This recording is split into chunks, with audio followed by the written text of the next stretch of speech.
So in today's এই ভিডিওতে আজকে আমি এই ব্লগটা করছি। এটা মোটামুটি একটু বড় ব্লগ হবে, কারণ পুরো ভিডিওটা মানে চেষ্টা করেছি যতটা ডিটেলস দেখানো। পুরো আঁকা তো দেখাতে পারবো না, কারণ এইবারের ভিডিওটায় আমি এই পুরনো আমাদের এই দরজাটা একটু পুরনো ধরনের, আমার ক্লাসরুমের বাইরের দিকের। তো এই দরজাটা আর দুয়ারটাও একটু আমি কালার করেছি, একটু আঁকা পেন্টিং করেছি। তো এই জন্য প্রথমে পরিষ্কার করে নিলাম, তারপর একটু ক্লিন করতে হচ্ছে, কারণ বাইরের দিকের দরজা তো অবভিয়াসলি প্রচুর ধুলো ডাস্ট থাকবে। তো তার জন্য প্রথমে একটু ক্লিন করে নিলাম। দরজাটা একটু পুরনো ধরনের, ওর জন্য এটার উপর কালার করার কথা আমি ভেবেছি। আর তারপর এখানে যেহেতু অয়েল পেন্টিং করব, তাই এই থিনার আছে আমার কাছে, আর একটু মানে ইউজড, কারণ আমি অয়েল পেন্টিংয়ের থিনারটা আমার পেন্টিংয়ের থিনারটি ইউজ করছি, এটাই আমার কাছে ছিল।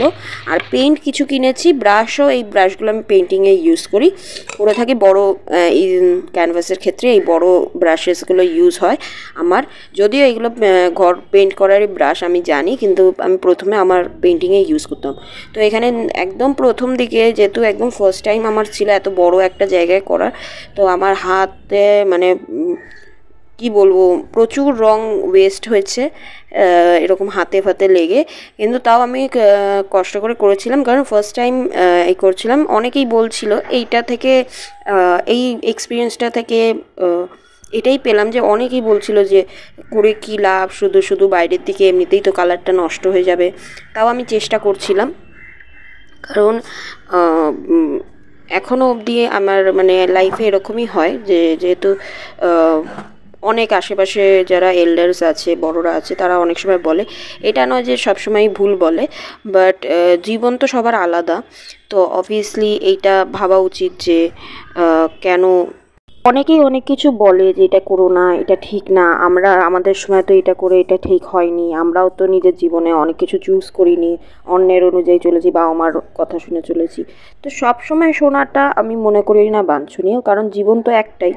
তো তারপর এদের দিকে একটু কনসেন্ট্রেট গেছিলো, মানে সবার কথা শুনলেও আমার মনে হয় নিজেরও তো একটা ব্রেন ভগবান দিয়েছে, মাথা যখন আছে তখন একটু বিচার করে নেওয়াটা ভালো। যেই হোক, আমার মাথায় তখন এদের আবার মিয়াও মিয়াও শুরু হয়ে গেছে, যেহেতু বাইরের দিকে কাজ করছিল, এরা আমার অ্যাটেনশন একদমই নিয়ে নিয়েছিল। তো আমি কিছুক্ষণ ওদের দিকে তাকালাম, তারপর ভাবলাম যে ডিরেক্ট রং করব, কিন্তু সেই কনফিডেন্সটা আমার এলো না তারপর। তো আমি কি করলাম যে আমি একটুখানি কষ্ট করে, একটু যেগুলো ডার্ক পেন্সিল আছে, আমার সব থেকে ডার্কেস্ট বোধহয় 8B বা 10B এরকমই একটা কিছু পেন্সিল নিয়ে আমি হালকা করে, একদম হালকা পড়ছিল, কারণ অবভিয়াসলি এটা সিমেন্টের ওপর। আর ডোরটা পরে করতাম, আগে আমি বেদিটা করার চেষ্টা করছিলাম, মানে যেই বেদি না, ওই পা দিয়ে ওঠার যে জায়গাটা। তো এরা আবার আমার অ্যাটেনশন, এদের কি গল্প কি চলছিল, নাকি আর্গুমেন্ট চলছিল এদের দুজনের মধ্যে, দুই বন্ধুর বা যাই হোক, যেই রিলেশনই থাকুক না কেন, খুব একটা গরম গরম আর্গুমেন্ট চলছিল। তো এদেরকে আমি কিছুক্ষণ আবার অ্যাটেনশন দিলাম, কারণ আমার বিড়াল তো খুব পছন্দ। এই জিনিসটাও অনেকেরই, আমার আশেপাশের লোকেদের পছন্দ না যে আমি বিড়াল খুব পছন্দ করি।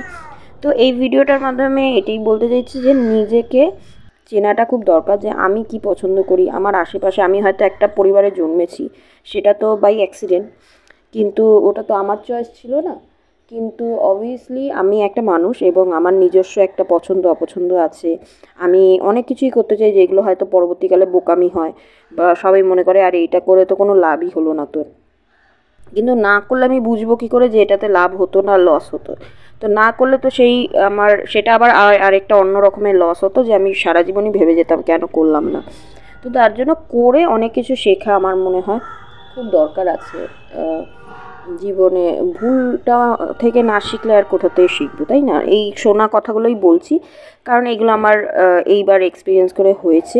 এটা করার সময় আরেকটাও ঘটনা ঘটেছিল, যে আমার কিছু প্রবলেম হয়, যার জন্য যেহেতু আমি সব দিকে নজর দিতে গিয়ে একটা খুব বড় সমস্যা হয়ে গেছিলো, যেটা নিয়ে কথা বলা হয়তো উচিত না, কিন্তু যাই হোক, মিসফরচুন একটা হয়েছিল টাকা পয়সা নিয়ে। তো সেইটাও আমি পরে ওভার আপ করে নিই। তো এটাই হলো যে পুরো পুরো করার পর তারপর যারা বলছিল যে এটা করে কোনো লাভ নেই, পুরো কাজটা দেখার পর কিন্তু সবাই মানে মোটামুটি ঠিকঠাক আছে, বললো যে হ্যাঁ ফার্স্ট টাইম হিসেবে যথেষ্ট। হ্যাঁ খুব সুন্দর করিনি, কলকা একদম খুব পারফেক্ট করিনি। তো যাই হোক, তারপর এই দরজাটার উপর আমি করার চেষ্টা করলাম।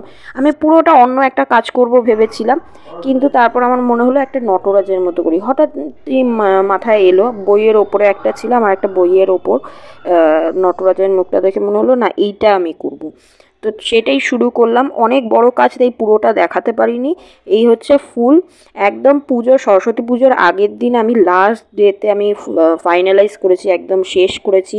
সবসময় যাই করছিলাম মনে হচ্ছিলো এইটুকু হয়নি ওইটুকু হয়নি, সেই করতে করতে একদম পুজোর আগের দিন আমি শেষ করেছি। কারণ শোকানোটা একটা বড় ব্যাপার অয়েল পেন্টিংয়ে, তাই না? বিশেষ করে যখন ঘরের রং দিয়ে করছে, একদম লিকুইড হয় যেগুলো। তো সেই দিয়ে করে এই হচ্ছে ফাইনাল লুক। কেমন লাগলো আর সবার কি ঠিক মনে হয় যে আমি যেটা বলছি যে একটু নিজের সবারটা শুনেও নিজের বিচারটা করে তবে জীবনটা বাঁচা উচিত, কারণ একটাই তো জীবন, তাই না? আর সবসময় বড়রা যে খারাপ ভেবে বলে তা না, তবে তারাও মানুষ। তো কেমন লাগলো এই পুরো ব্লগ? সবাই ভালো থেকো, বাই বাই।